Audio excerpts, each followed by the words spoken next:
तर आज आपल्या हॉटेलची मालकीण आली होती तिच्या हॉटेलमध्ये. अचानक म्हटलं जरा व्हिजिट द्यावी, इन्स्पेक्शन करावे, की काय-काय, कसं-कसं चालू आहे.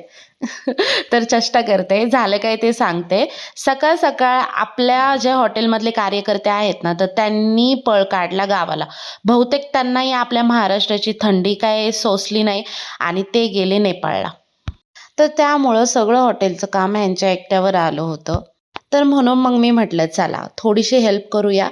मग हेल्पच्या बदल्यामध्ये नंतरून काहीतरी चांगली मोठी वस्तू ह्यांच्याकडून घेता येईल. तर गेल्या-गेल्या मस्त ह्यांनी मला कॉफी दिली होती. ती कॉफी मी पिली आणि नुसतं फॉर्मॅलिटी म्हणून मी म्हटलं होतं, "काय करू लागू का?" तर ह्यांनी पण लगेच म्हटले मला, की "कांदा चिरून दे."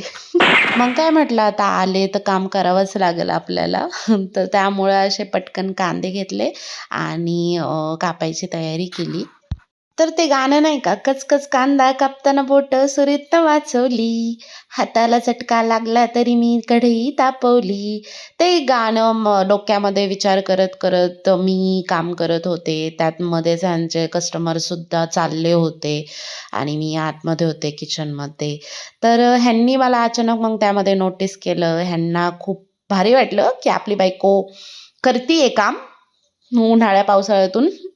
पण खरं म्हणजे तर बिझनेस आपला आहे, धंदा आपला आहे, तर काहीही त्याच्यामध्ये लाज वाटण्याची गोष्ट नाही, की आपण आपल्या म्हणजे मला तर प्राउड फील होतं, की भाई मी माझ्या हसबँडला सपोर्ट करते आणि त्यांनाही माझ्यावर प्राउड फील होतं, हे नक्कीच.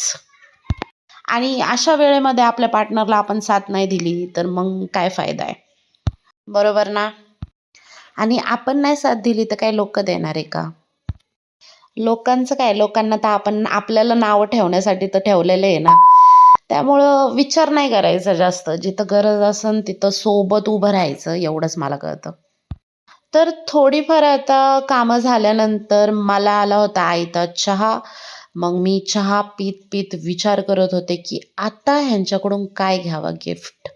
मस्त काय ती मोठी गोष्ट घ्यावं, की ही नाही, नाही म्हणू शकणार. असं माझ्या डोक्यात विचार चालला होता. पण मग मी म्हटलं, की नंतरून विचार करूया. पहिलं घरी निघते म्हणजे हे मला दुसरं काही काम नाही सांगणार.